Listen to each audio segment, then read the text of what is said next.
านเนาะตอนนี้จูดผูกก้อนตอนนี้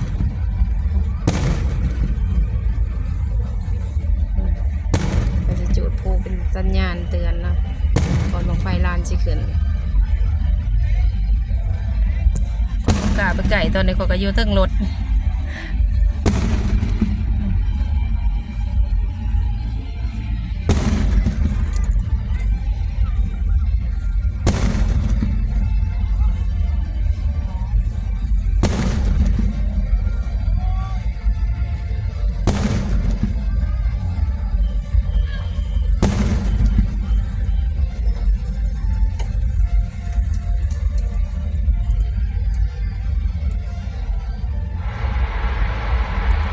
ไฟกำลังจะขึ้นแล้วตอนนี้ได้ยินแต่เสียงเนาะพี่น้องสุดยอดเลยขึ้นแล้วไปลานแล้ว